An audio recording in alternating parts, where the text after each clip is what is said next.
All right, welcome to the Pig and a Pickle Krug Show, brought to you by Pig and a Pickle. Larry Kruger with you after 49er football for a little Niner post game. Brought to you by Pig and a Pickle, the best barbecue in all of Northern California. Check them out. They're in Emeryville. They're in Corte Madera. They're open 7 days a week from 11 a.m. till 8 p.m. or until they run out. Get some brisket chili. Go say hi to Damon. Go say hi to Mary. Tell them that Krug sent you. Also, Sharp Corner Sports Cards and Collectibles, a proud sponsor of the Krug Show. Call Anthony Catania down there on the Monterey Peninsula, 831-521-5264. And this live stream is sponsored by Better, the official daily fantasy sponsor of the Krug Show. Use Better to make daily fantasy lineups, win real money. That's right. Download the app below and make sure you use the promo code Niners, N-I-N-E-R-S, to get your first deposit matched up to $250. All right. Preseason game number 1 is in the books. And I was about to say, well, the best thing about tonight is that nobody got hurt. But then Ambry Thomas broke his forearm and is going to be out probably several weeks. And that's a bad blow. Even though the Niners are loaded at corner, losing Ambry Thomas is a loss. I thought he had a good week of practice, though I thought he struggled in the game tonight. But Thomas out with a broken forearm. So it's not like an injury-free night, but other than that, it sounds like it was pretty much an injury-free night. Kev, what was your primary takeaway? Yeah, I know. I was thinking the same thing. I'm like, well, the best thing you can say about a preseason game is that no one got hurt. That's the best thing. I'm like, and you can say that about the Niners today. But yeah, shortly after the game, I didn't notice it. Did you notice it during the game? I didn't notice Ambry Thomas coming off the field with any injury. I saw Cam Latu come off the field with it. He subbed himself out at some point, which is not a good look for Cam Latu. But yeah, I didn't see that happen. Did you see that happen? No. I didn't see the injury. And when in the game did he suffer it? I'm not sure. Only thing I have in my notes is that he had like a few bad plays. I thought he missed. Yeah, he missed in coverage a little bit, and he missed some tackles. And I was going to say that, but now it looks like he's going to be out for the year, most likely, or part of the year. No, not for the year. Broken forearm. I doubt he'd be out for the year. But he'll be out for a month. He'll be out for 6 weeks, maybe more. And maybe he starts the year on the injured reserve. What would that mean? Does that mean he's gone for 6 weeks, I believe, something like that? I thought the overwhelming positive was Jordan Mason. And, Jordan Mason kind of told us that when he first came to the Niners, he wasn't Bobby T's kind of guy.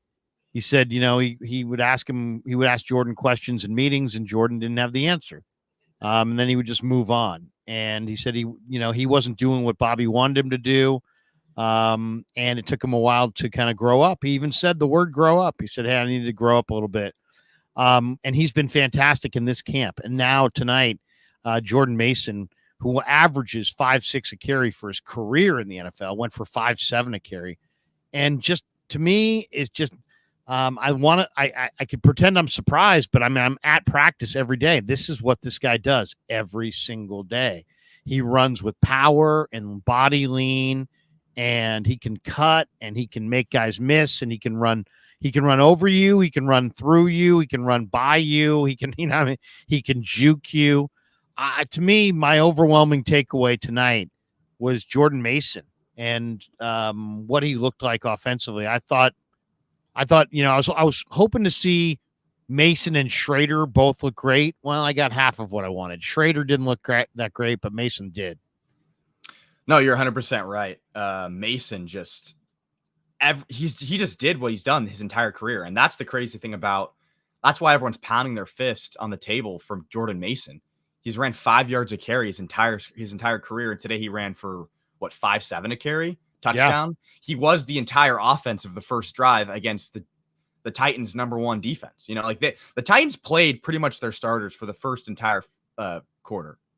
So that's why that's why the Titans were, if you're looking at the betting lines, the Titans were like minus 220 or something like that, which, obviously the Titans aren't that good, but you had Will Levis and Calvin Ridley out there throughout the first quarter.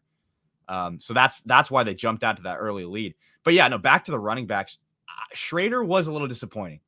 you tatted him up a lot. I was expecting big things from Schrader. I don't think he got one outside run that got called back for a holding or an offensive offside. He had one catch too. Didn't he have a catch? Yeah. I mean, he didn't really seem like he got any yards over expectation. Like I just felt like he got what he got. He got stuff behind the line a few times. Wasn't that exciting. It's just a preseason game. But yeah, nothing too surprising from him. Nothing overwhelming from him. Some of the backup receivers played well. I thought, Tay Martin had a big drop, which would have given him almost 100 yards, but he caught 5 balls for 58 yards.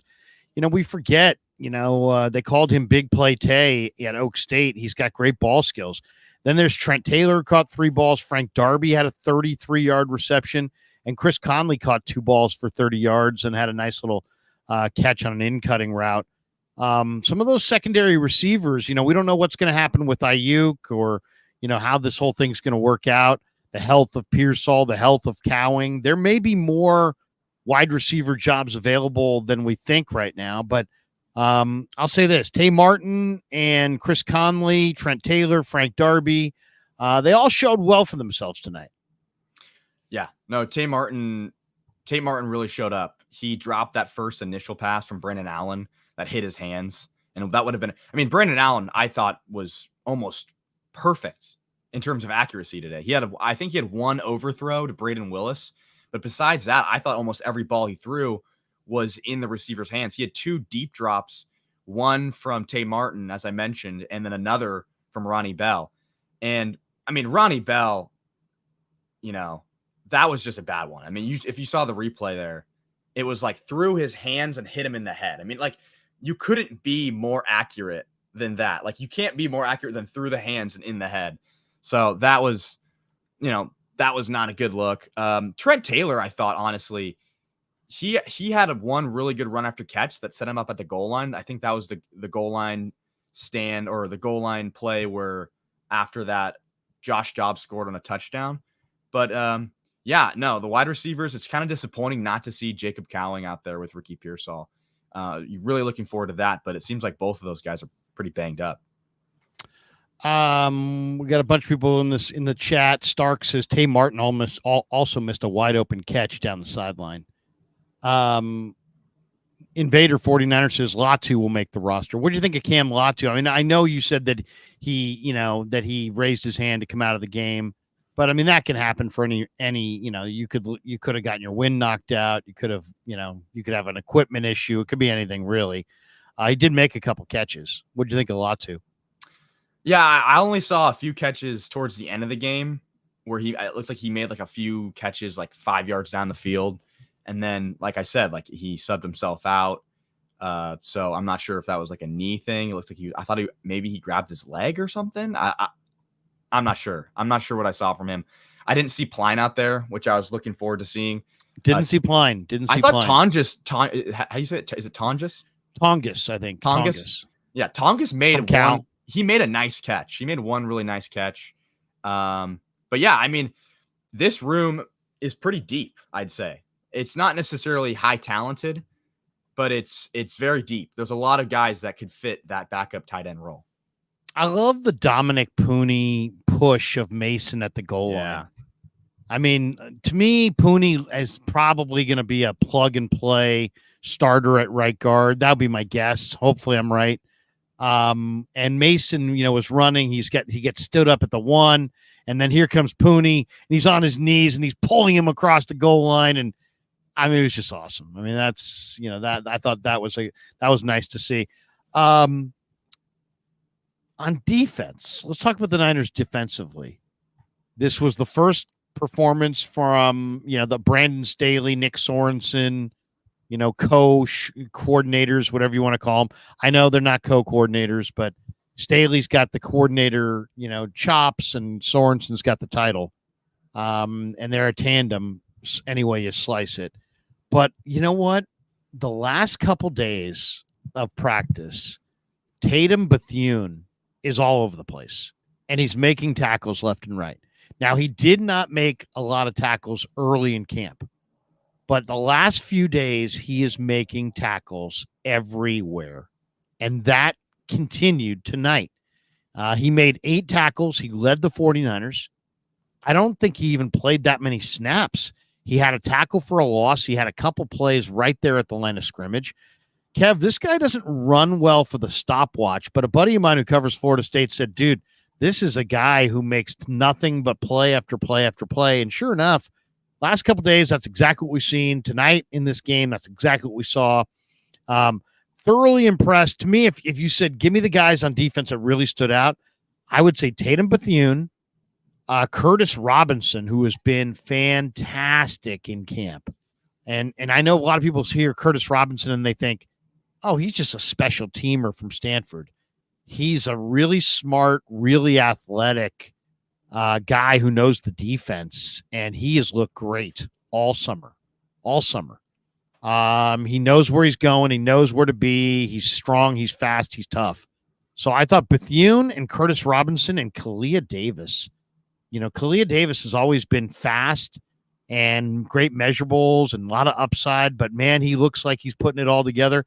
This was easily the best Kalia Davis performance I've ever seen.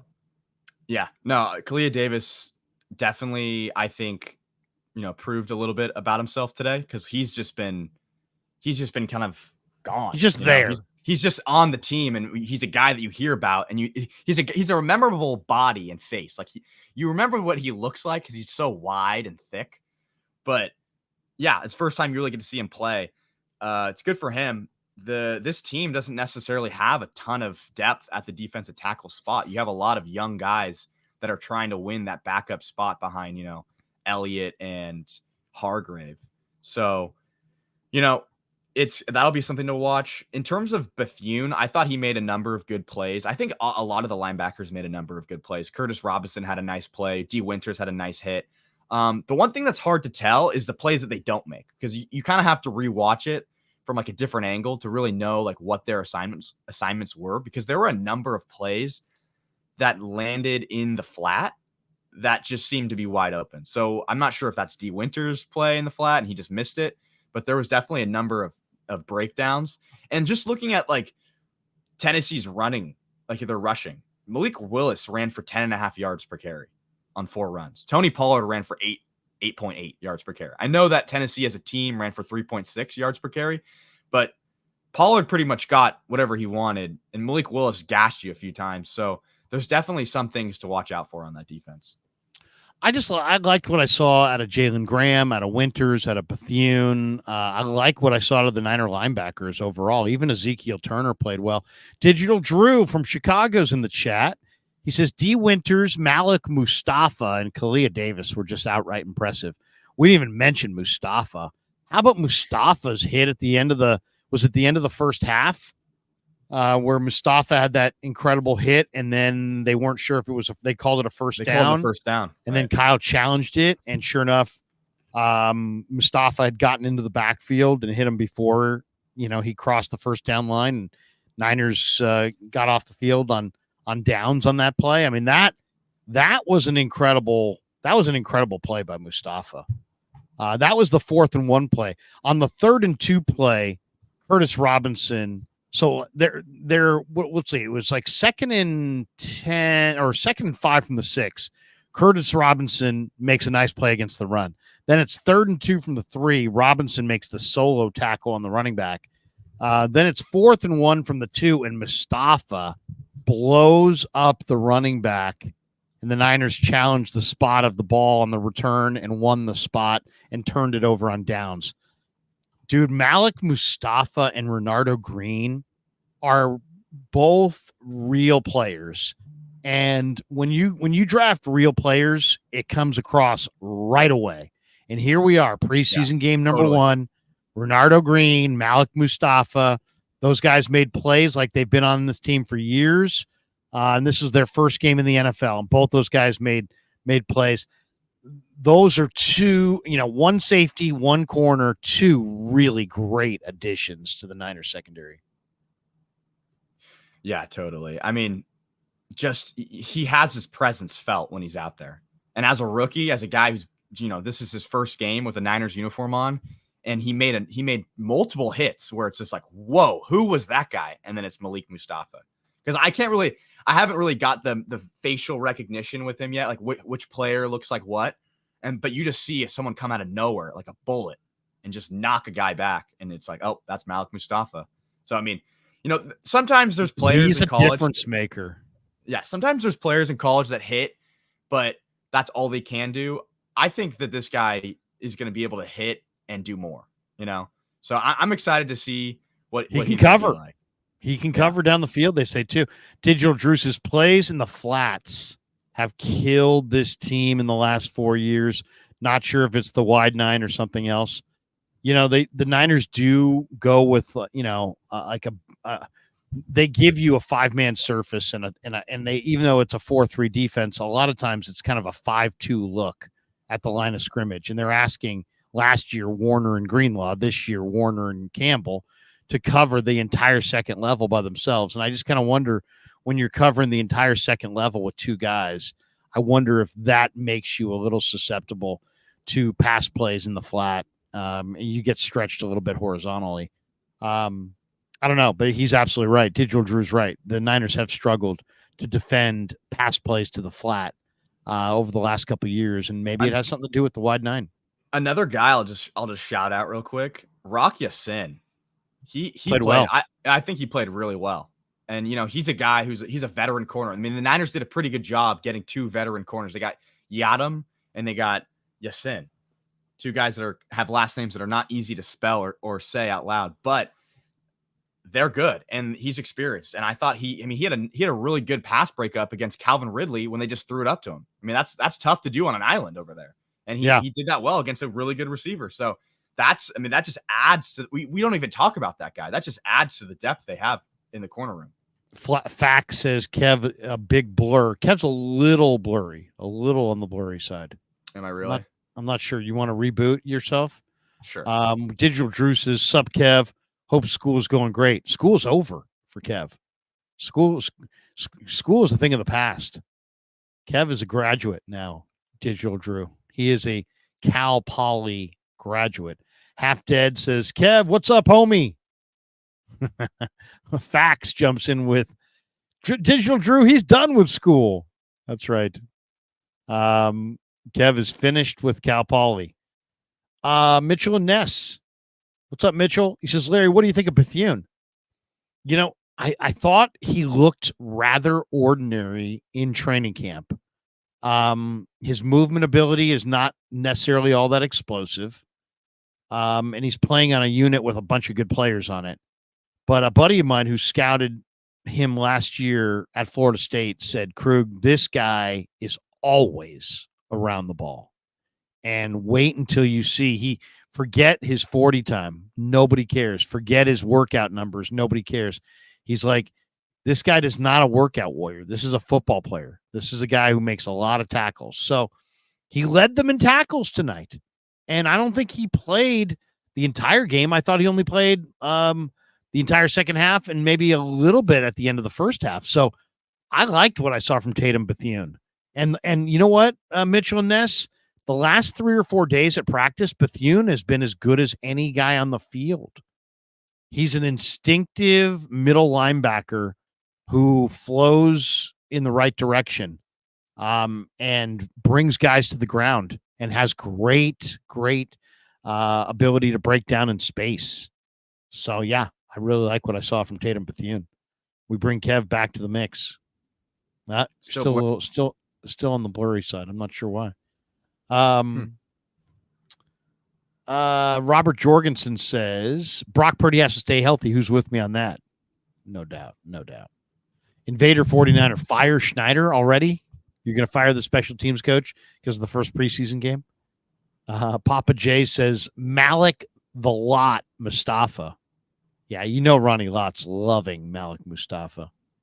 We got this super chat from the great Anthony Catania, who is the owner of Sharp Corner Sports Cards and Collectibles, 205 Cypress Avenue in Pacific Grove. Give Anthony Catania a call. He's at 831-521-5264 for all your sports cards and collectible needs along the Monterey Peninsula. Anthony Catania saying hi. What's going on, Anthony? Good to hear from you. And of course, thanks for sponsoring the Krug Show. We got Butthead who says Kev graduated. Yes, that's right. That's it. One other interesting thing I'm going to throw out there is the whole thing with Kyle Shanahan not calling plays. I mean, we've never seen that before, right? What do you think the reason was behind that? Maybe he wants to. Maybe he wants to do that. Maybe he wants to do less play calling so he can do more game management. I think that takes away what he does best. But there's also something to be said, Kev, for I used to do quality control. Quality control is advanced scouting.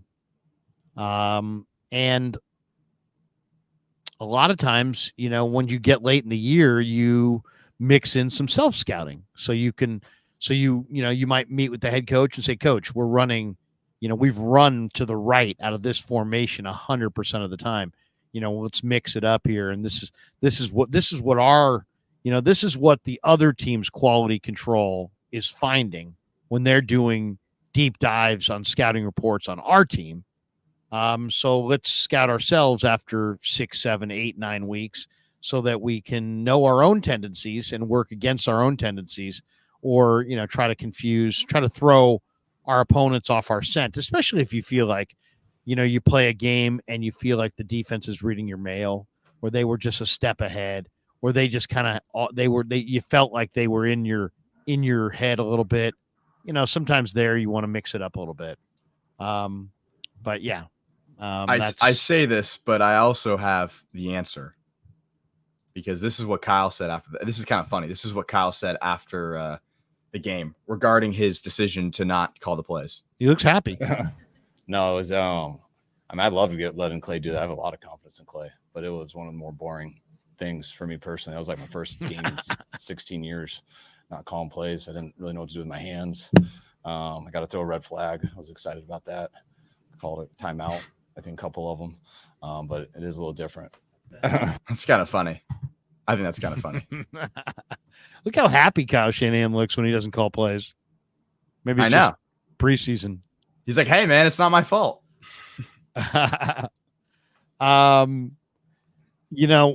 Overall, we didn't see Cowing or Pearsall today. And obviously, there's no new news on Brandon Ayuk. Jeff says trade Brandon Ayuk for Patrick Surtain.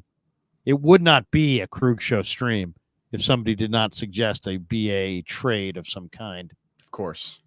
Is there anything on BA at all, Kev? No. People asked about it during the presser, and Kyle said no update. He was asked about the Trent Williams extension, and he said no update, but he's optimistic. But he's like, I'm just optimistic. Like I don't know. He's trying to give nothing away, but it seems like they're more optimistic about Trent than Ayuk. At least that's what I took. Well, the last thing I had heard on the Ayuk was that they didn't like Pittsburgh's offer, and they were re-engaging Ayuk in another round of contract talks, because there was momentum towards keeping Ayuk. Are you thinking that's not the case? No, it's definitely, the reports are definitely moving in that direction. They've moved the story in that direction, that the 49ers are trying to re-sign Brandon Ayuk. But you never know. These things change every day. I mean, they could say that and try to, leverage that into getting more capital from the Steelers. The Steelers fans have pretty much bought into the fact that they're getting Brandon Ayuk. So maybe the Niners think that if they can dangle the carrot in front of them and be like, oh, maybe we won't give you Brandon Ayuk, they'll be like, all right, fine, we'll give you 2 2s. And that's what they really wanted all along. So you never know. Titus Moeller, who has called in before, right? Titus has called in before. He says, Larry, do you think Kalia Davis is answering on the promise you saw in him? I think so. I mean, Kalia Davis, first of all, interior pass rushing players are just so freaking valuable. And so that's why the Niners have given Kalia multiple chances, because that's what he represents. He is a 315-pound interior pass rusher. And tonight was the best I've ever seen him look. What'd you think, Kev? I thought if Kalia Davis can play like that, Kalia Davis is going to play a lot. Totally. I mean, he was just shedding off blockers. I mean, there was one play where, he shed off a block, but he was being pushed behind Levis. Levis moves up in the pocket and moves to the right, and then you miss Kalia off the screen, and then he comes back around, has the motor and the finish the play and get the tackle. So stuff like that. I mean, if you're a coach, you just love to see that kind of stuff. So no. I thought he really proved himself today more than he's proved himself in any other game that he's ever played in. He looked great. He absolutely looked great. Kalia Davis did a great job for his chances of making the roster. Joe B says, just joined the show. What is your time slot for your new gig on KMBR? Congrats. Go Niners. Well, I'll be doing a call-in on their pregame show, a call-in on their postgame show, a call-in basically every day on the radio on different shows. And then I believe 6 to 7. You'll be able to hear me after Labor Day talking Niners. We'll do an hour on the Niners from 6 to 7 every night on the Sports Leader. So that's what you can look for. By the way, later in the chat, later in the night, JD is going to join us. Also, the great Dan Coach Amelia is going to join us. We invited Rye, but I don't think Rye's going to be able to make it tonight. No, can't make it. Baller couldn't make it tonight. He's got something going on. So we're not gonna have Baller, but we will have JD at some point, and we will have Danny. And look who's in the green room right now. Look who's there. The mayor of Murfreesboro, the man himself, Jay Hutch. Hutch, how are you? What's going on, guys? Can you hear me? Yeah, we got you loud and clear, and you don't even have to whisper because it's only 10:30. Let's do the better picks real quick though, Dad. Real quick. What's that? Let's do the better real quick. You want to do it with Jay Hutch here? Yeah. All right. Jay Hutch is here. We should tell you, we've got a brand new sponsor on the show, Jay Hutch, and this live stream is sponsored by Better, the official daily fantasy sponsor of the Krug Show. Use Better to make daily fantasy lineups and win real money. Download the app below. Make sure you use the promo code Niners, NINERS, to get your first deposit matched up to $250. So there you go. And thanks to Better for being a proud sponsor of the Krug Show and the official daily fantasy sponsor of the Krug Show. And now we're going to pick our fantasy lineup. Or now, Kev, we're not picking the lineup. This is your lineup that you picked. Oh, this is what I picked in the pregame. We're reviewing the lineup I picked in the pregame, Jay Hutch. So this is what I got. I went with Jordan Mason over 19.5 rushing yards. Winner, correct? Yep. I went with Ricky Pearsall under 22.5 receiving yards. He didn't Should play. have been a winner. No, he didn't play. He didn't play, so it just doesn't count. I know. Didn't count. Yeah. Tyjae Spears for the Titans. I went with over 19.5 yards, and he went under. So I lost on that one, but I went with Chris Conley over 18.5 receiving yards, and he went over. Yeah. So is there a fifth one, or was there just 4? No, there was 4. So you went 2 for 3. I went 2 for 3. All right. But I didn't win. Bad. No. All right. But there you go. And of course, this live stream sponsored by Better, the official daily fantasy sponsor of the Krug Show. And we appreciate them for sponsoring us. Jay Hutch, you're not just a Giant guy, you're a Niner guy too. What'd you think of the game? Our depth for the O-line sucks. By the way, as we asked Jay Hutch that question, Dan Coach Emilio slid in the side door. Have you noticed that? He does that. You notice there's a man down there who now has got more facial hair than I've ever seen on him before. That is the Marlboro man. The Marlboro man, Dan Coach Emilio. Larry, what the heck? Wait a second. Let's make this. Let's put this for what this is. Let's get Dan in the main. Look at that. Look at that. That is Larry, just you're like George Clooney. Yeah, just look at you. You gotta grow it here. If you can't grow it here, man, come on. You know, look, the hair slipped from the top. Put it away. Down. Put it away. No. It's on the chin. Now, is it a Fu Manchu? Can you give us the sides? Are we getting anything on the side? Oh, look at that! Look at the jawline. Beautiful. Look at the jawline of a Dan Coach Emilio, ladies and gentlemen. What's he doing? Look at that. That is a fresh off a Giants post-game show. We do a late post-game show, so yeah. Well, did the Giants win today? I didn't look yet. Yeah, they did win today. Nice. They did. They're hot. They're baby. Hot. I went last night. They were getting no-no'd, and then they still won. Yeah, they're but let's not scare off the entire audience by talking. Let's not. No, I'm kidding. And like that, the audience, like sand through the I told everybody to come over. I said, I'm going to the Krug show. Anybody who wants to get 49er football, you got to go to the Krug show. That's the place to be. We're streaking the quad. Let's get down there. This comment just says, "This is off the rails. I'm out of here." The great Dan Coach Amelia. We got Kevin in the house. We got the mayor of Murfreesboro. Mayor, before we get Danny's takeaway, because his takeaway will probably include something about Matt Chapman. Is there a takeaway from the Niner game tonight, Mayor, that stood out to you? Our depth for our O-line sucks, so no one better get hurt. I thought Dobbs looked pretty good. I thought Dobbs looked good too. Just from watching, and was it number 17, our wide receiver? I don't know his name, but I think it was 17. I thought he did pretty good. And obviously 17. Jordan Mason did great. 17 is the quarterback, isn't it? Isn't Brandon Allen 17? No, Brandon Allen. Yeah, Brandon Allen's 17. Who was the wide out? Conley's 18, Bell is 10, Trent Taylor's 19.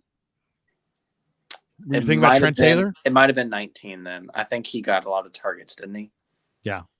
They threw the ball to Trent Taylor a bunch.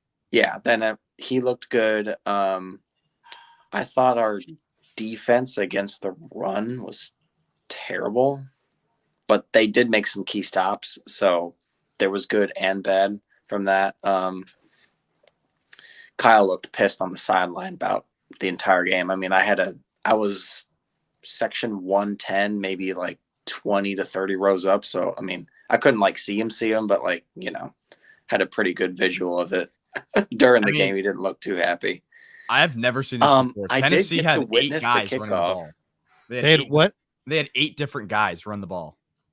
Yeah. They had a lot of different running backs tonight. Breida didn't do anything. He got stuffed every time. and no Keyshawn Vaughn. We didn't get any Keyshawn Vaughn. We got this one from LG who says Trent has more leverage than BA now. The line let up a lot of pressure. Lots of wide receivers stepped up today. Take the deal before it gets worse. What do you guys think of that?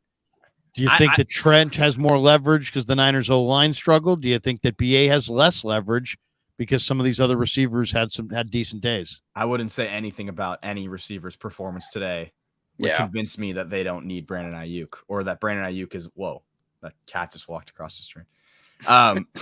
Yeah, I got 3 of them here. But no, I mean, Tay Martin had 5 receptions. He looked decent, but I mean, it's Tay Martin. He's going to be at best a backup on this team. I wouldn't say that anything that happened today would convince me that they don't need Brandon Ayuk anymore. Danny, what did you think? We let's work your opinion in here. You got a lot of Niner paraphernalia behind you there, so had to move everything around because we got Giants over here and look Warriors at you over there. So it's you got a studio for every for everything. I just don't have the Sharks up yet. So NorCal Sports still not covering the Sharks, even though we have 3 people who want us to. Yeah. And 300 people that will leave once you do. I'm sure Ned Coletti will want you to, though. Yeah, Ned. Yeah. We talk Sharks. We'll talk. If you say Sharks 5 times in a row, it goes from 1,200 people in the room down to 1,000. Yeah, exactly. So let me give you my takes on the game. Didn't get a chance to see the whole game because I had stepped out for a bit, but I thought defensively, to me, you're stepping out on your wife these days, huh? Yeah. I thought Curtis Robinson looked really good tonight. Is that a cat? Wait a second. I just saw a cat on the screen. That's a cat. Oh, there's a cat. Look at that. It's a black cat, too. Isn't that a bad sign? A black cat. Guys, this is getting off the rails here. Look at that. Look at that. Oh, this is... He's happy to see you from... What the heck? Yeah, this cat is my cat. All right. Okay. One of my favorite books as a kid was The Fat Cat. He just kept eating and eating and eating and eating. And then eventually he exploded. And there was all these people that were inside of his stomach, and they all came out. as a kid, I didn't really think about the disgusting nature of an exploding cat and the innards coming out. It just seemed like a nice story, but looking back, it was a very dark tale. The fat cat. Danny, once again, your takeaways from your 33% of the game that you watched tonight. Yeah, no, what I saw of Curtis Robinson looked really good to me. I think it seems like he's got a pretty good shot at making the club. Yeah, he was flying around. He's been great in practice. Yeah, and I don't know as far as the wide receivers. I mean, the drop passes on the long passes. Yeah. Does that Tay Martin and Ronnie Bell, both of them aren't going to make this team. So which one do you think the drop hurt the most? Because I think Conley's going to make it. I think Bell. Yeah. I mean, well, first of all, that's tough. Are they going to go with 5 or 6? I mean, they got a bunch of running backs. So you have Debo and right now Ayuk and JJ. And then you got Pearsall and Cowing if they're healthy. So those are 5, but those guys may not be healthy. And if they're not healthy, then there may be some more openings. But if they are healthy, then maybe everybody else is competing for one spot. And that means Danny Gray, Ronnie Bell, Tay Martin, everybody left. Chris Conley, they're all going for one spot. And my guess is it would go to Conley because Conley's kind of the bigger contributor on special teams. Usually the back of the backups, they lean towards the guys who have the special teams flexibility. Yeah. And I'm not too certain. I mean, you weren't counting Ayuk in that crew. No, I was. I mean, Ayuk, JJ, and Debo, Cowing and Pearsall would be 5, and then Conley would be 6. But if there is no, I think either. I mean, we don't know if Ayuk's going to be here or not. We don't know if Cowing's going to be healthy or not. We don't know if Pearsall's going to be healthy or not. So, there's a lot of unknowns with this wide receiver core, but the backups are good. I mean, the 49ers, Ronnie Bell, I think, Ronnie Bell had a 100-yard day last year in the preseason. He's got good ball skills. Chris Conley's like 6'3" and has like a 46-inch vertical and ran like 4.28 or something like that coming out. And he's lost a little bit of that speed, but he's still big and fast and explosive. And so, he's got a lot of talent. I like Conley. Yeah, he's good. I think Ayuk is going to be a Niner. I think this thing gets settled. So? I do. I think he's going to be either a Niner or Steeler. I don't think he wanted to go to Cleveland or to New England. He turned both of those teams down. He turned $32 million down, right? Yeah, he turned $32 million down reportedly with Cleveland. I got to believe he cried wolf, and now he's kind of like, oh crap, they're serious about the Niners are the ones that pretty much hold the leverage because they say, okay, here, you won't want to come in and play? You want to trade? Okay, we'll work out a trade. They work out a trade. Ayuk's going, oh crud, they're going to move me. I'm going to be in NFL Siberia, New England. Yeah, and I just moved my family here to the Bay Area. I love it here. I love this team. I got a chance to go to the Super Bowl. What the heck am I doing? And so you asked for a trade is what's going on here. Do we need hey guys, do we need a refresher course? It's like, I think I don't think he played his cards right, him and his agent. His agent seems a little inexperienced. And also, it makes no sense. Like, the guy who's turning down trades because he doesn't want to play for a team that isn't good or isn't a playoff contender is going to the Steelers, who doesn't even have who haven't won a playoff game in 5 years. They haven't figured out who their quarterback is yet. Is it Justin Fields? He just fumbled twice last night. Is it Russell Wilson? He looked terrible last year. That's where you want to go. Like, why? It has to be Tomlin. Yeah, I think that's what it is. I think there's some connection there with Tomlin, and but you know what? I think when it all gets settled, I think he settles for, I'm going to say $27 million. I think what did the Niners offer? 26? Apparently it was 25 or 26. Okay. Yeah. I think that and he wants more. I think that's what he initially wanted, right? Before the market boomed. I think he settles at 27. I think the Niners get tough next week and say, you know what? Either take it or you can play on the 15 on your 5th year option. We're done. Yeah. We're done screwing around. The takeaway sale. Yeah, that's what I would do. I'd say take it or leave it because we want you here. But if the takeaway sale can be very powerful. Yeah, I would definitely do that. It's like, here's you want us to come up a little bit. We're not coming up all the way to what you asked for, but we're giving you a little bit more, and we're going to meet in the middle. Take the 27. That's it. And here's the guarantee. You got the best chance to go to the Super Bowl, create a legacy, and stay here for a long time, or you can play on your option and see how things play out. How hard is this? It just seems it seems like it's real obvious what his options are. You can play on the best team, the Niners, or play on and have have the best chance to go to the Super Bowl and make a lot of money, but not the most money. Or you can make more than that and play for like a team like the play for the team like the Steelers, and take more than that, but still, have a lesser chance at the Super Bowl. Or you can take the most money and have no chance at the Super Bowl and play for New England, and they have no chance of making the playoffs. So it's like, he already chose against the Patriots, so he doesn't want to get the most money. Right. He doesn't want the most money. He wants to get the most money out of the Niners. Right. He wants it all. Let's be totally honest about it. He just wants it. That's why I it's time to play a little hardball. It really is. I don't put up. The Niners are in full control of the situation. Because Ayuk's not going to sit out and not get paid. He's just not. No. He's going to come to his senses. What you really want is them to have a happy here's the question. Marriage. Is it about the net difference between what he wants and what they're offering? Or is it now personal? I think is it now personal between Shanahan and Ayuk? Is it real? Is this about not the net difference between the offers, but really about some personal beef that Shanahan has with Ayuk? I don't know if it's necessarily a beef, but I definitely think in terms of like what wideouts do, even Debo did this last year, right? I mean, he didn't say like, hey, I think this other quarterback can take me to the next level. Like he didn't do that stuff, but he did the Instagram thing. Ayuk was just doing the same things that all wideouts do, to try to get paid more. But he definitely, he towed that gray line in terms of like the things that were said. And I think that just rubbed Shanahan the wrong way. And I think Shanahan's just letting him sweat a little bit, honestly. But as time's gone on, it's pushed me in that direction. I really think that there might be something wrong with there already was something up. Remember his rookie year between Shanahan and Ayuk? Yeah.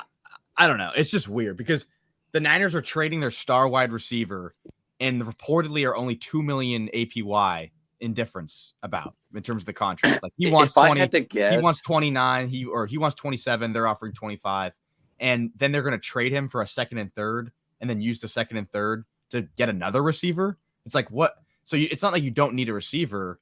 Yeah. I don't know. It's just something seems off about the whole situation. Well, yeah. Me, I think if you need a receiver, why don't you want this receiver? Yeah, exactly. Which is the weird and thing. If you're now you have to get picks from Pittsburgh, and now you're going to have to do the unthinkable and almost an unprecedented thing. And when was the last time you remember a 3-team trade involving multiple players in August in the NFL? So, it's like, what are we really talking about here? Now it's like, it just sounds like the Niners are going to take 75 cents on the dollar, if that, for Ayuk. And why would you do that inside your Super Bowl window? So to me, it makes no sense at all. The more I think about it, the more I think, just bring this guy back. You botch this thing to hell. Just bring him back and start over again next year. If you want to trade him next year, you can trade him next year. But supposedly they had a deal worked out with the Browns where the Browns would have sent Amari Cooper a second and a fifth. And Amari Cooper was like really excited about it, but not Ayuk. Cooper was like, yeah, I'm interested. But Ayuk's like, no. How do you think that affected Ayuk? Do you think Ayuk, he probably saw that and was like, hey, man, like if someone else is like, damn, I wish I could play for the Niners. Like, that's a good gig. Like, yeah. Well, and then he also turned down the New England offer, right? Which was what? Probably Kendrick 32. Bourne in the second round pick, something like that. I heard that the Kendrick Bourne was a fake report, or like it wasn't actually true. That they were going to offer Judon, or no, they were going to offer Matt Uchi. Judon in a 2. No, they were going to offer Uchi. That was like the newest report. Well, what do you think is the best option for the Niners if Ayuk? I mean, maybe Uchi. Would you prefer Devontae Adams in a 3-way deal that was rumored where the picks go to the Raiders and Ayuk goes to whoever it was, the Browns, Steelers, and Devontae Adams comes to the Raiders? To the Niners, to the Niners, yeah. No, I mean, just re-sign him.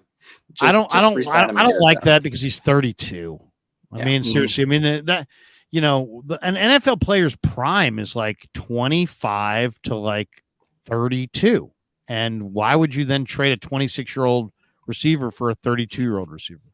Yeah, and plus Ayuk is a great downfield blocker. He knows the system. He plays hard. They just need to get it done one way or the other. But Ayuk is obviously, to me, being in my line of work and constantly doing in a sales situation, it feels to me like he's. For those who don't know what Danny's line of work is, Danny's a shepherd. Yeah, go ahead, Dan. It feels like to me he's played his cards. You can see what he wants. I mean, it's clear he doesn't want to leave San Francisco. He played the wrong cards. Yeah, he wants the money, but he when he demanded the trade, and the Niners said, "Okay." Yeah. And then it's like, crap. I think there's one thing that we're not mentioning here. I think no one's paying any attention to the fact that he's filming a documentary. So this might all just be for content. Have we thought about that? That is just ridiculous. I don't think so. Because is he going to try and compete with the Crew Show? Would have been done already if it was doing that. I feel like the deal would have been done already. I honestly think Kyle didn't expect it from him, and Kyle's just letting him sweat and letting him have it. Guys, we've been talking about Ayuk on so many different fronts, and a lot of some people want to trade him, and some people don't want to trade him, right? Sign him, and some people feel like if you trade him, you're no longer a Super Bowl contender. Other people feel like, they could trade him and still be Super Bowl contenders. What's happened since the beginning of camp, the only thing that's really changed is that Drake Jackson is now out for the year. And Robert Beal is their 4th defensive end.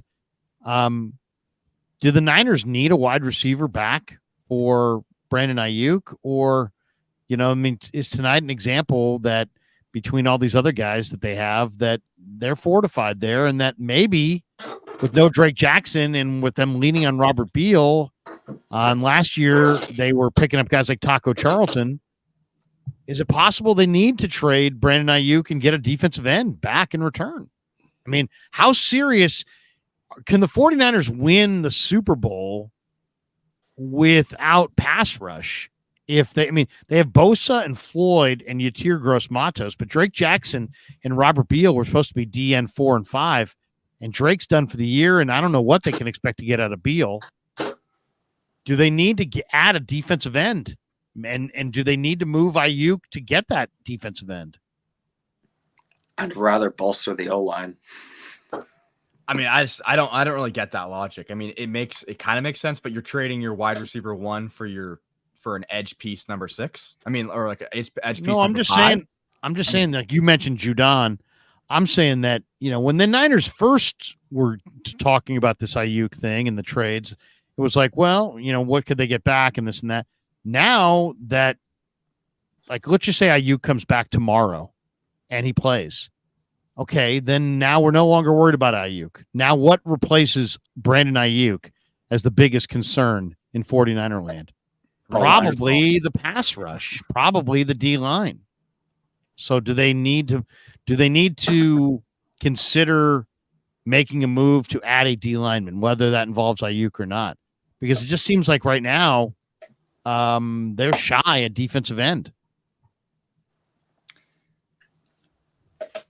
I don't see that. You were leaning on Drake Jackson. I mean, think about it this way. you're leaning on Drake Jackson and Robert Beal to be your fourth and fifth defensive end. You're going to keep 5. You haven't even played any games until tonight. So when you play football games, you lose guys to injury. They don't even have, they're like negative depth there. They have no depth at all. So they need a guy right now, and they haven't lost anybody. If they lose anybody, they're up a creek. Are they not? I mean, they badly need another defensive end. I mean, otherwise, unless you like what's the guy's name from Maryland? Albert Aquinu. They just don't. Their backup, their defensive ends right now are Bosa, Floyd, Yatir Gross-Matos, Robert Beal. They're probably going to need one more. The rest of the guys are Alex Barrett, Sam Aquinonu, and Jonathan Garvin. Garvin actually he bore 78. He looked pretty decent tonight. But I mean, they haven't even lost one defensive end, and they've only lost one defensive end, and they already are down, a player that needs to take a roster spot. You guys are not feeling it, huh? Not concerned about the defensive end. I mean, it's definitely worth being concerned about, but I mean, Ricky Pearsall and Jacob Cowling didn't play today. So I don't see how you could say that anything from today says that they don't need any receivers, especially if Ricky Pearsall is going to be injured all the time. I'm just saying that they have Conley, they have Tay Martin, they have Ronnie Bell, and none of those guys really will make this football team if Cowing and Pearsall make it. Right? Or one of those guys will make it. What is that, Cat? Like trying to kick field goals or what? What's going on? I'm trying to get him to stop. Sorry. That might be the worst noise of all time. It's a kitten. My bad. I don't care if it's a freaking dinosaur. I'm going to cut off the air. I'm going to cut off the oxygen supply. No, I'm just joking. I'm I wanted to ask. I'm a big fan of kittens, other people's kittens. What do you guys think about the kickoff, the new kickoff thing? I have some thoughts. How did it look live? I mean, the Niners didn't defend it very well. That's for sure. It looked weird, and the thing is that if they wanted to prevent injury, I don't know. It doesn't seem like it works that well because they're starting so close. I mean, I guess I kind of guess where they're coming from. Like the momentum isn't there, the hard hits aren't there, but now you're not even incentivizing for them to run the ball. I think because a touchback, like, oh, just kick it in the end zone and they won't run. But now it goes to the 30. It doesn't go to the 25. So it's weird how I think how they did it. I think they made it more like an incentive system than anything else. Like, hey, you kick it there, you kick into the end zone, they go to the 30, or you can kick it to them and maybe they get it to the 30. They want more action. Yeah, I mean, Hutch, we're gonna jump because JD's joining us now. We got an extra packed house, but I think the theory is let's take a play that was dead and let's try to kind of. It was a dormant play, and let's try to introduce something where there's some intrigue. It looked weird live. I will say that. Yeah, definitely, they didn't cover it well the first time. No, they did not. Jay Hutch, good seeing you, brother. See you guys. Good seeing you, the mayor of Murfreesboro. We welcome in the great John Dickinson, who's not a mayor, but he is a broadcaster, and he's with us. JD, what'd you think of the game? Everybody, right? You know Kev, the great Dan Coach Emilio, who, by the way, is sporting facial hair. So try not to be intimidated by Danny's facial hair. Looks good on you, Danny. Yeah. He's pulling lots of chicks with that. I just got one. Just the only one I need. I believe it. What, out on the peninsula or up in Marin? What? Oh, no. Danny's in the desert. That's desert. I'm in the desert. Okay. Danny doesn't pick up chicks unless it's 112 or hotter. I mean, it's he's he wants it to be hot. The great Marty McNeil. Remember Marty McNeil? I love Marty McNeil. R.I.P. Marty McNeil. Yeah, one of my good buddies. longtime Sacramento Kings beat writer. He used to tell some pretty awesome stories about hanging out with Ronnie Lott on the peninsula. I'll just leave it there. There you go. They had some. We won't explore Peninsula Ronnie stories, but it's good to know there are some. JD, what would you say as far as your takeaway? You just wrapped up a little deal with the great John Lund on KMBR, I'm sure. What was your takeaway from preseason game number 1? Is there anything that you thought was a primary takeaway? Yeah, I mean the two things first and foremost were they couldn't cover the kickoff on their first kickoff, and look, I get it, it's new. I know you guys were talking about there. It is awkward to see nobody moving until the ball either hits the ground or is super awkward touched. Like it's just weird, and like even the camera angle that they were showing of it. Kevin, like it's just now we have this weird camera angle on the kickoff. Yeah. Like I'm just used to seeing the ball in the air and the wedge forming and all right, crash bang boom, let's go. But independent of all of that, the first big takeaway for me was just no matter what the rules are, the 49ers couldn't cover it. And then they had a big punt return go against him. And then Kyle Shanahan got asked about it afterwards. And he was like, I was watching the first offensive series on the iPad because they let us watch film in the preseason on the Surface Pro. So he's like, I didn't see it. And it just, I think it was Mike Silver of the Chronicle who asked him, and I was watching a little bit of the press conference, and he's like, I didn't see it. And so, and that added to that was a penalty that got added on to the end of it because he was standing on the field, right? Exactly. And watching film of the first offensive series, because in the preseason, the league, I guess, allows them to watch film on the Surface tablets, which in the regular season, you can't actually watch film during the game. You can see pictures, but not film. So anyway, exactly. To your point, Kevin. So there was that, and there was the punt. That was the first initial takeaway, which is a bad look just in the sense that that's been a huge problem. And I get it. Like the 49ers hired Brian Schneider from Seattle because he'd done a bunch of cool stuff against them over the years, I think, in part. And Kyle kind of doesn't want to mess with the special teams aspect of things and wants it to just be taken care of and wants it to not muck up the game and his play calling and all of that. But for the Niners basically to have, nothing doing on theirs is fine, but you got to be able to cover it. Like, I don't care if you don't want to do anything creative on your returns, but you have to be able to cover the returns no matter what the rules are. So that was kind of big takeaway number 1. As far as, I thought Jordan Mason looked really good. He's got to pick up that blitz, although Tennessee was blitzing a lot for a preseason game.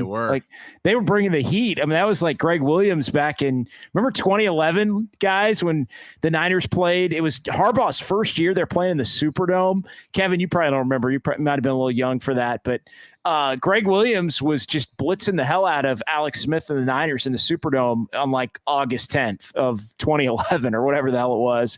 And the Niners weren't ready for it, had a bunch of sacks. Everybody was like, oh man, this team's going to suck. They ended up winning 13 games and went to the NFC Championship game. But Jordan Mason, a blitz pickup on, I think it was a linebacker blitz there in that first series, but he ran the ball well. I liked what I saw from D Winters. I like what I saw from Kalia Davis later in the game. I thought, Josh Dobbs maybe made a little bit of a inroad. I think coming into the game, Brandon Allen was the number 2. I think coming out of the game, Brandon Allen's probably the number 2, but it got a little closer. Might have got a little closer. But I think, tie goes to Brandon Allen in this particular instance. So those are all a bunch of things that stood out. I think, Trent Taylor continues to make his case to be on this team as a member of the top 6. And I like what I saw from Malik Mustafa. Stops the play on 4th down. They challenge it. He's always around the ball, Larry. I know you're seeing him at practice. Like he just has a nose for the ball, whether it's making the big hit or Johnny on the spot if the ball's on the ground or forcing the fumble. So he impressed me tonight as well. Danny was big. Danny, you were very impressed by Mustafa, weren't you? Dan's not talking now. Oh, he's not talking. Oh, Mark Graves says mute Dan for good old time's sake. LOL. So I did. I muted Danny, so that's why I asked him that question, because I wanted to show that he couldn't talk because he's muted. But I'm going to unmute him because he's not going on with the joke. Yeah, I muted myself. There you go. Mark Graves, one of my mods and my friends here from Arizona. There you go. Mark Graves said mute Danny. Take away his ability to speak. Mark Graves, going back to the original Krug shows. Let's hit some of the. Let's see. Let's see. We got this one too. I don't think we got this one yet. Steve-O said, Kev, Larry went off on the chat when you were gone. Is there punishment? There was a time I started yelling at the chat one day when you were in Europe, Kev. Wait, why? What'd you do?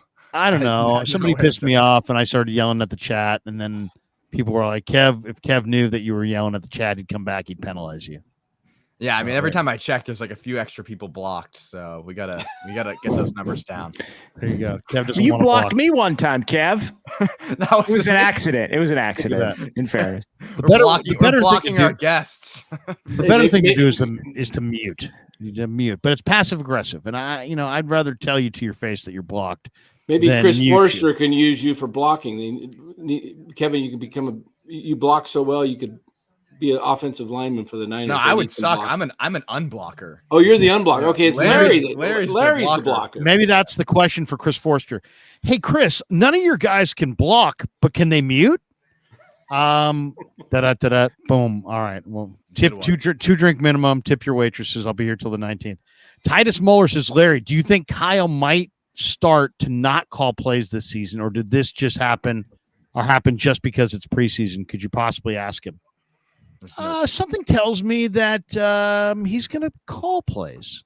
I think, I think he's call plays. JD, that, and I believe from the press, I'm also going to bank that Steph Curry's going to shoot threes this year.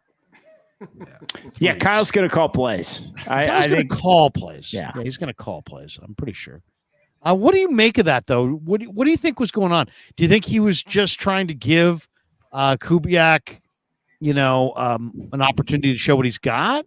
Do you think he's trying to throw off the advanced scouts, the quality control people on his tendencies? I mean, people start to know your tendencies after a while. What do you think the reason was, JD, for why he decided to, relinquish control of the play call in this preseason game? Yeah, I think first and foremost, it was about trying to give Kubiak a shot. I think the second thing I would say is he just didn't want to mess with it. I think his intent was that he wanted to kind of watch everything and maybe get more of an evaluation of everybody on the field, both sides.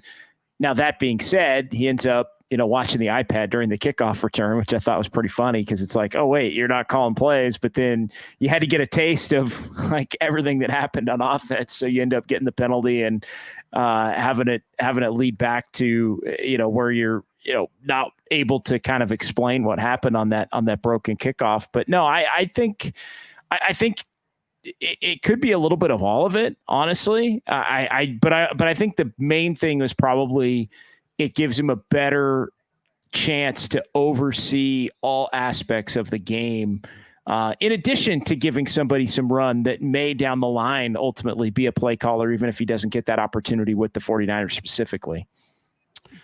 Was there anything, Cody Schrader didn't look great in this game. He didn't look terrible, but he didn't look great. He looked a little overwhelmed.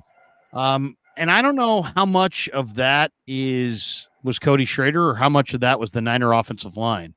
I would say overall, the 49er offensive line, is probably more the issue than Cody Schrader. I didn't see big holes there.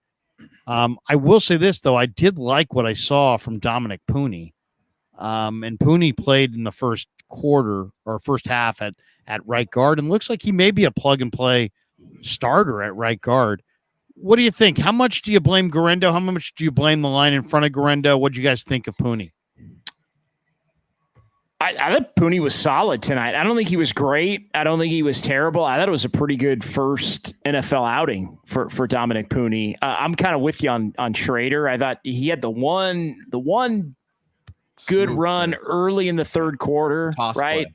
Yeah, to the outside. He got called back though. Yeah, and so okay, yeah, I was kind of speed watch. I'm not gonna lie, I told Larry before I was kind of speed watching the second half a little bit, catching up a little bit on everything that was going on. So yeah, no, I think you're right about Schrader, but as far I don't know, I thought Puni was pretty solid. I would say solid, not great, solid, but as a right guard, I think solid could be good enough if there's nobody else there that's ready to either an incumbent that's going to take the spot or somebody that you can't live without, which clearly there hasn't been at that position the last couple of years for the Niners.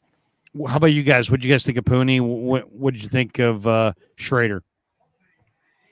Well, I think Puni looks like, I agree with JD. I mean, he looks good. And, as a rookie, he's definitely going to play a lot this year. I think there's going to be spots for him, whether it's at guard or he moves around and fills in at tackle if needed with injuries, wherever. He's a good guy to have. And, Schrader, to me, I mean, in college, he was unbelievable. I think once he gets the system down and, gets behind the first team offensive line, and I think he can make some noise. I think the guy can flat out just run.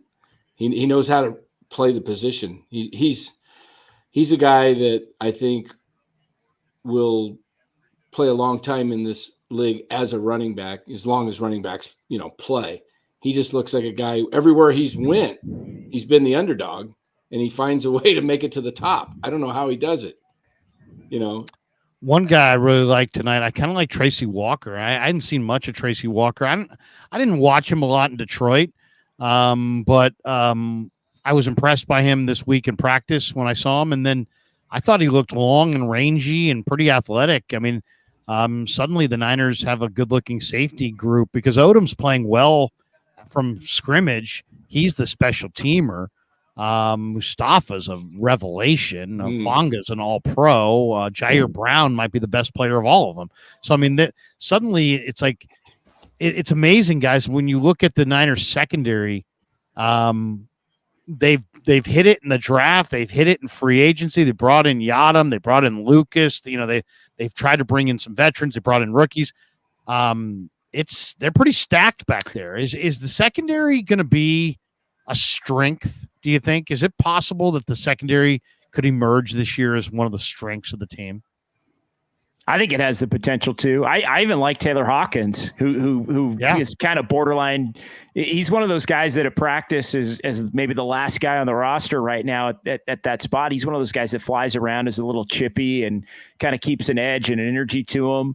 But you're right. It's hard when you look at the depth chart to find something bad to say really about anybody at the safety spot or at the corner spot. I mean, I know, Larry, one of the first takeaways I had for you as we started to chat a couple of weeks ago at practice following one of the practices was, wow, man, they've got some corners specifically. And I wasn't really sure what to expect at safety, but you're right. I mean, Odom has stepped right in. Hufanga's coming back at some point. I was waiting for who the vet would be. I thought they needed a little vet insurance. And I think Tracy Walker is the perfect vet insurance. And then you've got a guy like Mustafa, and maybe Hawkins ends up as a practice squad type of a guy in addition to that. So I mean, I look at Ambry among all the names, corner or safety, Ambry Thomas, who got hurt tonight, would be the only semi-weak link, but he got hurt tonight. So, and I think in a weird way that may wind up helping him because I don't think he was going to end up making the roster. Yeah, I think the corner room just has absolute studs. I mean, considering that only 2 years ago it was one of the weakest points of the entire roster, and now you're just looking at it, and it's Lenore and Ward are pretty much locked down for their positions. Now you drafted Green. Yeah, you have Yadam. You have Rock Yassin, who I thought looked really good today. Luter, Womack. And Womack. I mean, Yassine's a terror, Kev. Like, he's just Mr. Physical. Like, he's going to get a lot. He's going to get penalties if he has to play a lot, but he's the classic. You saw him on the island against Ridley. I mean, he's just the classic. I'm just going to get in your kitchen and I'm going to dare him to call it kind of a guy. And you know what? They're not going to call it half the time. He plays like a Raider, and he was one. One thing I want to ask you guys, because you're out at practice, Larry, JD, I don't know. Are you out there too, JD? I've been out there every day except for. Okay, so with Sorensen being a former DB and now he's the defensive coordinator, and then you got Brandon Staley, who's making more of an impact on this defense? Sorensen or is it Staley, Brandon Staley? Sorensen's calling the defense. Demo Lenore, though, referred to Brandon Staley as the Kyle Shanahan of the defense and suggested he was a genius, which is meaning that somehow, some way, either on the practice field or in the meetings, Brandon Staley has said the right series of things to impress a guy like Lenore into thinking that he's really, really,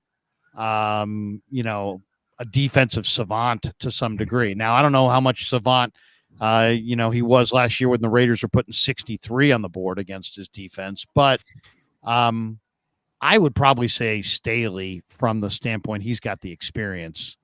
That's why they brought him in. Don't you think they brought him in to overlook the plays? I thought Sorensen's calling the plays, and Sorensen definitely has the ear of Fred Warner and others. I mean, he was the hand-picked choice of the players.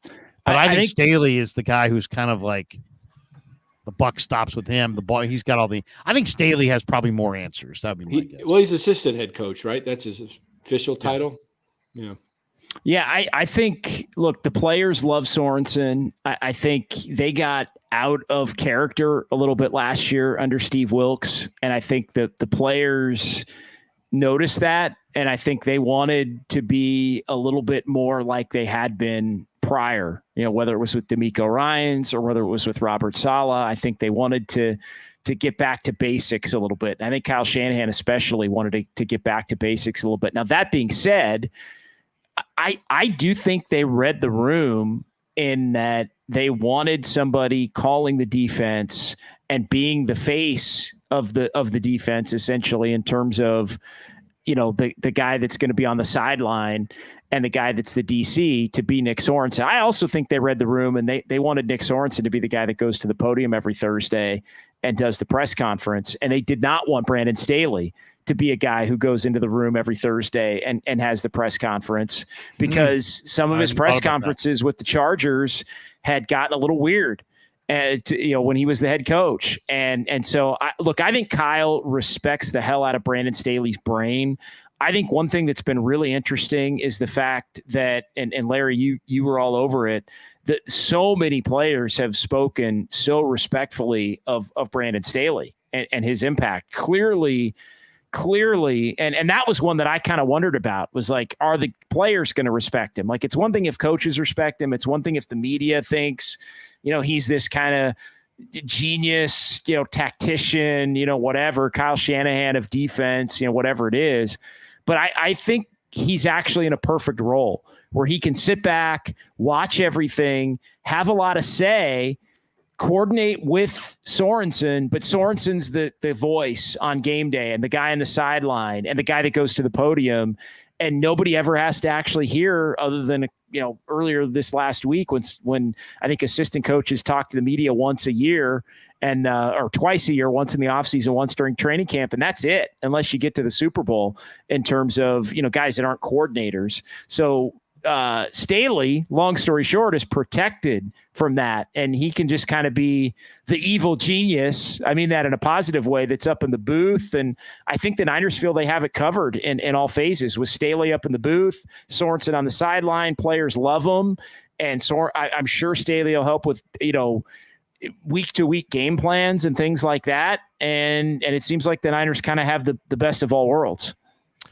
I think there's a lot of truth in everything you just said there.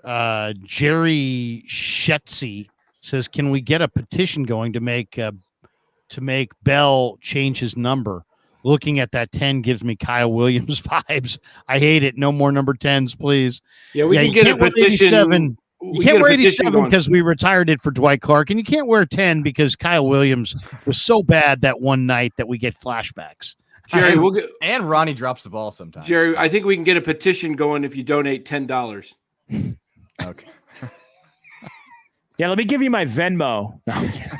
Yeah. It's got to be 10 though. It's got to be 10. It's got to be 10. Okay, so a couple more thoughts. Brock Purdy, I asked him about Tanner Mordecai this week, and he said, man, and he was very impressed. And he's like, Tanner can rip it. And he kind of smiled about it. And I'm seeing a very talented quarterback who looks to have the best arm of any of their quarterbacks, has great mobility, and looks really good. But I also know the dynamic at play here, right? I asked Brian Greasy about Mordecai, and he likes him, but he's like, hey, man, we're trying to win a Super Bowl here. So, in other words, we probably don't want a rookie as our number 2 quarterback since we're trying to win a Super Bowl. But, that's assuming that Mordecai is not as good as Dobbs or Allen. Well, I thought Allen and Dobbs both played well tonight, but we didn't see Mordecai at all. And you guys know that after the Niners discovered Brock Purdy, every team in the league is taking notice of the fact that they have now shown interest in Tanner Mordecai. If Mordecai plays well in the preseason, they're going to have to slip him through waivers. If they bury him and don't play him in the preseason, there's a very good chance that they can slip him through waivers and he'll go unclaimed and they'll have a quarterback that they really like on the practice squad. What do you think? Do you think that Tanner Mordecai not playing tonight shows that they don't like him or that they really like him? What do you think? Well, I think they should just ask you if you like him because you like Brock. That's right. That if you think he should be there, then that should settle it right there. They should just call the quarterback whisperer Larry Krueger. There you go. No, I'm serious. I have a question for you. What's your comparison of Mordecai watching him versus Purdy in his rookie year? Who has the edge? Purdy. I mean, they're very, very, very similar. They're both about 6 feet, 220, veteran quarterbacks who had played well in college, who have a mobility trait that other teams, that defensive players really don't take into account. When you watch Brock Purdy, the thing that nobody takes into account is the 1-5-4 10-yard split, how quick he is. That's where he's always getting away, and the same thing with Mordecai. I think they don't, you watch Mordecai run, he's got 4.46 speed. There aren't a lot of quarterbacks with 4.4 speed. So I think and you can kind of tell when you watch defenders defend him when he runs, he likes to run it down the middle of the field, and they take bad angles because they think he's 1 speed and he's faster. So they take the wrong angle. So he kind of reminds me a little bit of Brock in that he's the same size. He's mastering all these drills. He's a leader. He's fiery. He's not the biggest guy, but he's got some mobility. In a lot of ways, he reminds me of Brock. I don't think he's an NFL starter, but I do think he's probably better than Dobbs or Allen. But we'll see.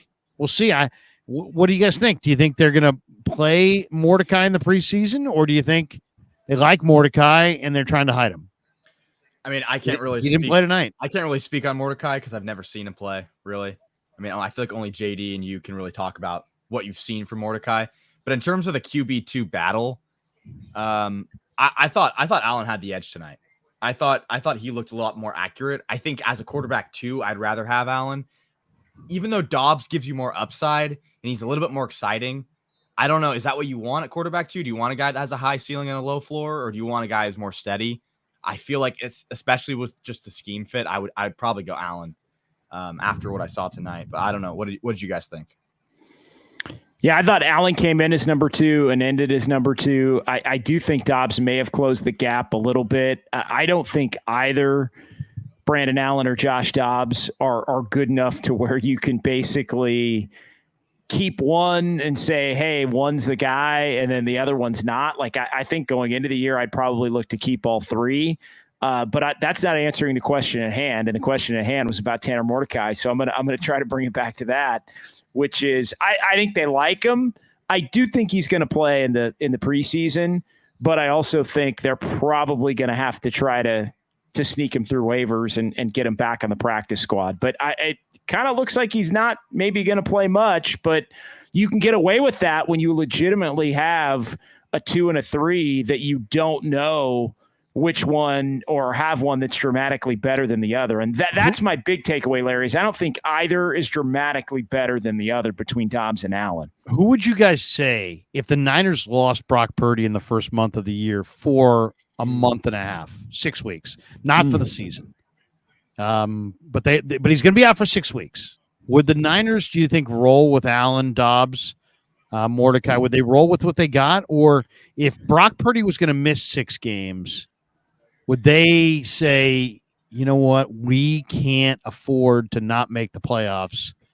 We know Brock's coming back. We're going to spend some draft capital on veteran quarterback X to come in here Jimmy try G. to win some games. Well, I've got a name. Jimmy G. By the way, Jimmy G is not outrageous. Jimmy G is playing poorly for the Rams right now, and there's a lot of speculation that they may cut Jimmy G. How'd J.J. McCarthy look today? I didn't see it, but I've heard J.J. McCarthy has not looked good. Yeah. Okay. Well, I was just saying. I'm asking. I didn't see it though. Can you get Sam Darnold? Can you get Sam Darnold back? Ooh, I wasn't thinking about that. I was saying, like, to me, the thing you need to root for is, can J.J. McCarthy beat out Sam Darnold to the point where he looks like a guy? And again, this is a hypothetical. I'm not saying it's. And then maybe can you get Sam Darnold back potentially into the fold with some of that cap space that you've saved for this, one more year, if Darnold's in a position where he's maybe not going to play. Again, you're not going to do that unless you have an injury, but I think he would be somebody right at the top of the list of guys that maybe they would look at if there was a long-term injury. I will say this about the quarterback spot, and then other guys can get in on it. I think they're screwed if it's a 6 to 8 week kind of 2 to 4. I think they could probably survive with Allen or Dobbs. 6 to 8 or more, and I think they're in big trouble. Kev, Danny, what do you guys think? I mean, it's not looking good if that's the case. I'm just looking at their stats right now. Brandon Allen's 2-7 on his career, and Josh Dobbs is 3-11. So it's 3-11. It's not looking good, which is weird because you get the feeling like, I don't know, something about last year told me that Josh Dobbs was this sneaky good quarterback, but he's only 3-11 in his career. So no, he starts well, and then as he has to play more, it kind of falls apart on him. But by the way, McCarthy today against the Raiders, 11-17 for 188 yards. He had a couple of touchdowns and a 116.8 rating. I caught a little bit of that game, but I was kind of doing some other things. So McCarthy did look pretty good today, although his camp maybe had been more on the downturn than the actual gameplay today. How about Steph today, by the way, against France? Did you see it? My question for you, I did a little 15-minute deal on the game today. Steph has now completed his trophy case. The question is, we know he's top 10, I think. Top 10 without a doubt. Does this last two game performance put him on Mount Rushmore? That's tough. All-time hoops? No. I mean, he's right there. He's right fifth, sixth. I would say no. I think he's. Yeah, I mean, obviously, it's just because there's so many great players. Yeah. So many. Great players. Yeah, you got Michael and LeBron. On another note, on a more of a football note, did you guys see Caleb at all today? Yes, he looked good. He looked pretty good. He looked good. He looked pretty good. They won 33-6 in Buffalo over the Bills. He looked pretty good. The Niners are going to see him in December. December 8th. You're a Caleb hater, aren't you? Who? Me? You. Yeah. You don't believe in him as much. I don't believe in Caleb. I believe Caleb's going to fall hard. But today he was 4 of 7 for 95 yards. He made one play where the guy got loose. He extended the play.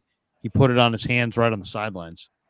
But they've got a couple other young quarterbacks there. One's Tyson Badgett, one is Austin Reed, and both those guys are interesting players. So we'll see. I mean, Chicago's going to be an interesting team for sure.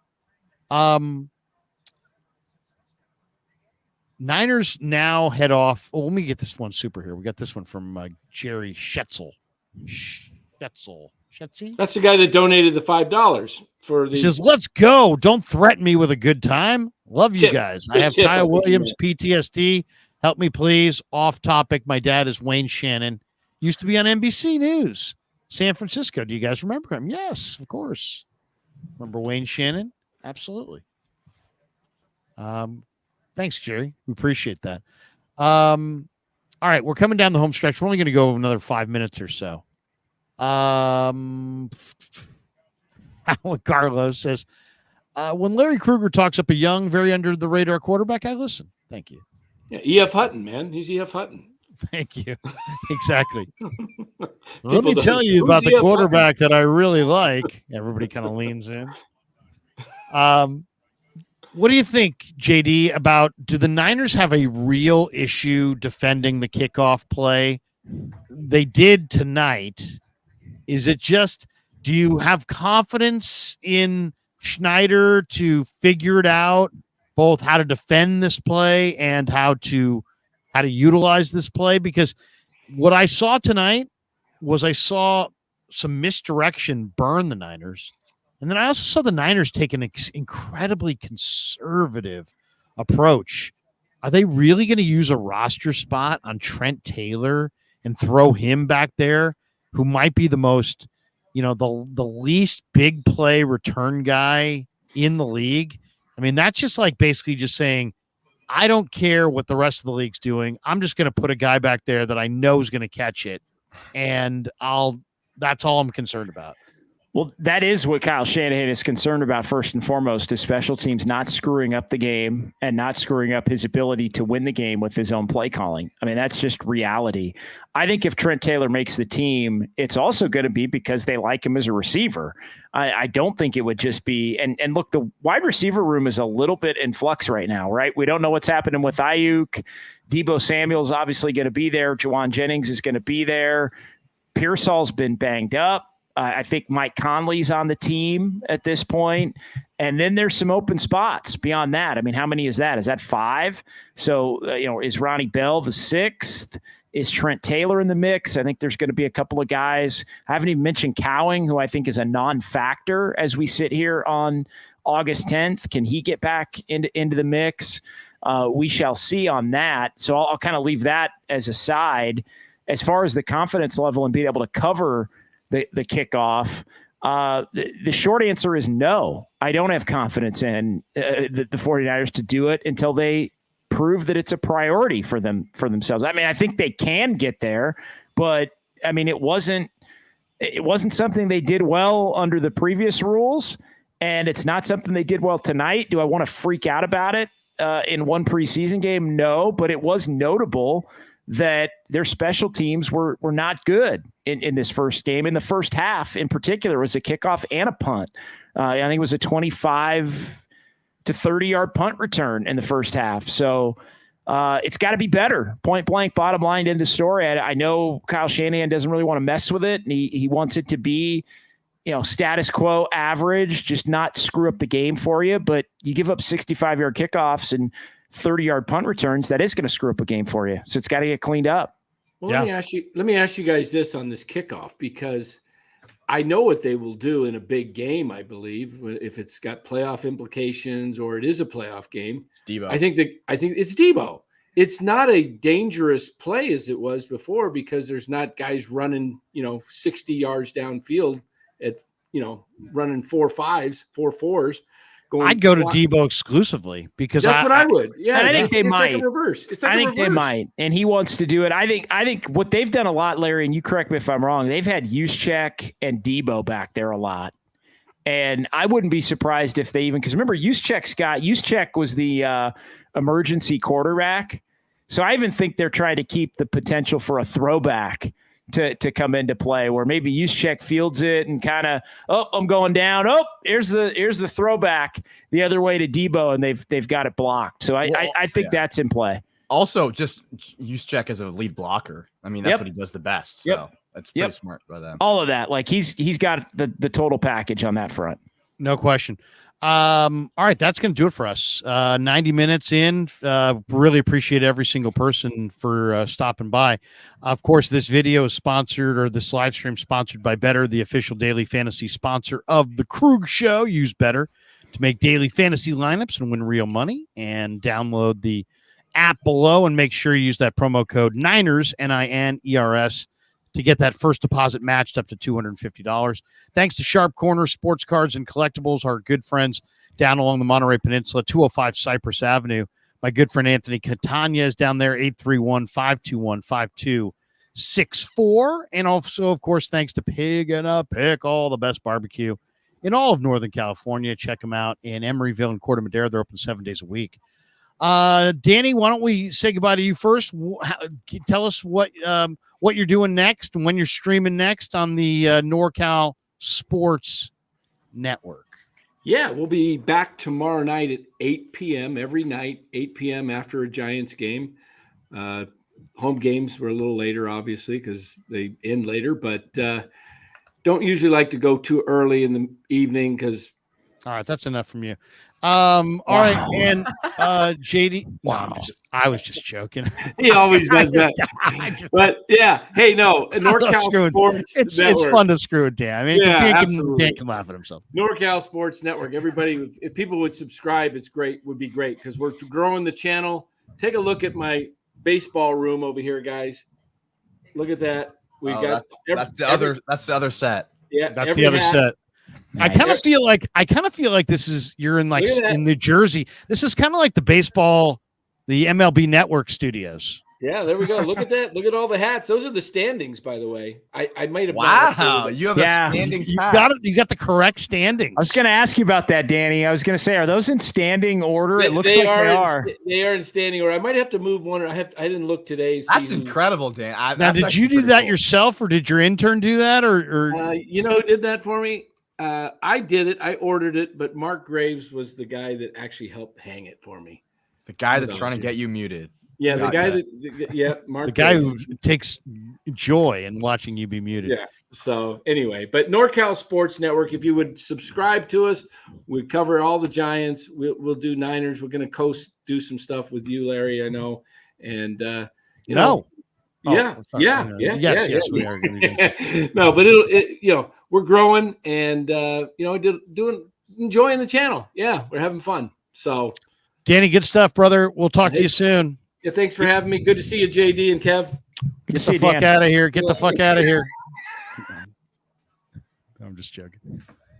Danny, I'm just joking, right? I'm just joking. All right. I know, Larry. We talk. All right. See you soon. See you soon. Get out of here. Yeah. You fucking nut. All right. JD, when do we hear you next on the leader?